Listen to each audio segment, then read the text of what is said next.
wabarakatuh. Bapak Ibu Saudara, di suasana yang cerah seperti ini mengingatkan saya tentang sebuah kisah yang pernah saya baca dan saya ingin membagikannya bagi kita semua. Suatu hari ada seorang bapak. Bapak ini tidak ingin percaya kepada Tuhan. Dia tidak mau menerima Tuhan Yesus sebagai Tuhan dan Juru Selamatnya. Dia bilang, tidak mungkin Allah mau turun menjadi manusia. Allah itu tidak mungkin rela menjadi manusia. Saya tidak bisa terima hal tersebut. Nah, tapi bapak ini tidak pernah melarang anak dan istrinya untuk beribadah ke gereja.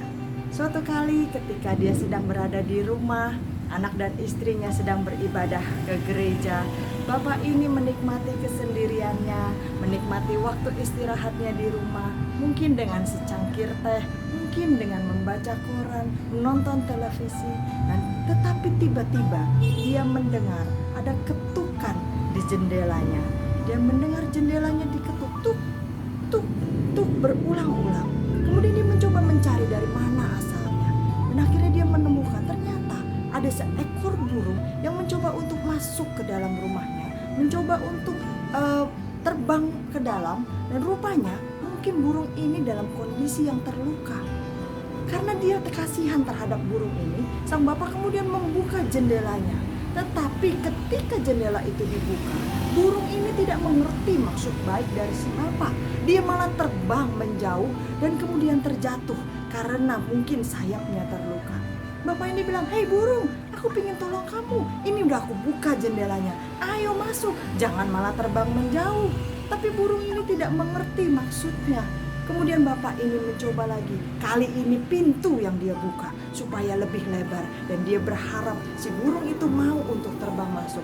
Tetapi kemudian burung ini malah berusaha untuk menjauhkan diri dengan susah payah dari si bapak ini, dengan jalan meloncat-loncat di tanah karena mungkin salah satu sayap yang terluka. Nah, kemudian si bapak ini kembali memanggil, "Hai burung, ayo masuk, aku sudah buka jendela, aku sudah buka pintu untuk kamu. Ayo masuk burung." Rupanya burung tidak mengerti bahasa manusia, dan manusia juga tidak mengerti bahasa burung. Kemudian bapak ini berpikir, coba kalau saya taruh beberapa makanan dan saya buat jalur ke dalam rumah, mungkin burung kecil ini akan mematuk-matuk satu persatu dan akhirnya bisa masuk ke dalam rumah. Tapi rupanya Bapak Ibu Saudara, cara seperti itu juga tidak dimengerti oleh si burung. Setiap kali si bapak ini mencoba mendekati, memberikan makanan, mencoba membuat jalur, burung ini berusaha untuk menjauh dari si bapak. Walaupun dia mencoba mendekati dengan penuh kelembutan, "Burung, ayo mendekat, aku ingin menolong kamu." Pada saat itu Bapak Ibu Saudara, Roh Kudus menjamah hati sang bapak. Dia mengerti kenapa Allah harus turun menjadi manusia. Kenapa Tuhan Yesus harus turun ke dalam dunia ini untuk menyelamatkan manusia.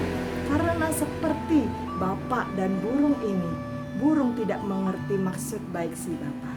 Si bapak juga tidak bisa menjangkau si burung, kecuali dia harus menjadi burung tersebut dan mendapatkan level yang sama, frekuensi yang sama, sehingga bisa saling nyambung, sehingga bisa terjalin komunikasi yang baik. Allah yang kita sembah rela turun ke dalam dunia.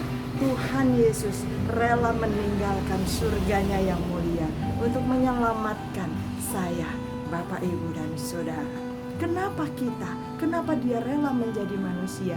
Karena manusia adalah ciptaan yang paling mulia, diciptakan segambar dan serupa dengan Allah, sehingga dia rela berinkarnasi menjadi manusia.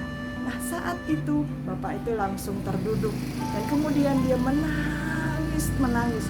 Dia tidak bisa menahan jamahan Roh Kudus di hatinya. Lalu dia bilang, "Tuhan Yesus, mulai saat ini aku ingin menerima Engkau sebagai Tuhan dan Juru Selamat satu-satunya di dalam hidupku. Aku tidak ingin meninggalkan Engkau. Aku tidak ingin lagi tidak percaya kepadamu. Aku ingin ikut beribadah bersama dengan anak istriku ke gereja, beribadah kepadamu ya Tuhan." Nah, Bapak Ibu Saudara, hari ini kita memperingati hari turunnya Roh Kudus, hari Pentakosta. Bagaimana dengan diri kita? Mungkin selama ini kita sudah puluhan tahun, belasan tahun, bahkan sejak lahir kita menjadi orang Kristen. Apakah kita sudah sungguh-sungguh percaya, atau kita mungkin masih ada ragu-ragu di dalam hati kita? Biarlah Roh Kudus menjamah hati kita hari ini. Mungkin selama ini kita sudah pelayanan, tapi ada satu titik kita merasa jenuh dan kita merasa semua ini untuk apa sih? Mungkin motivasi kita selama ini salah dalam mengikut Tuhan. Hari ini biarkan Roh Kudus itu menjamah hati Bapak Ibu dan Saudara, sehingga hati kita bisa kembali dimurnikan, hati kita bisa kembali digairahkan untuk mengikut Tuhan, hati kita bisa kembali diisi dengan semangat yang menyala-nyala untuk hidup mengikut Tuhan. Kalau kita masih ragu, minta kepada Dia untuk meneguhkan hati kita, membuka pikiran kita.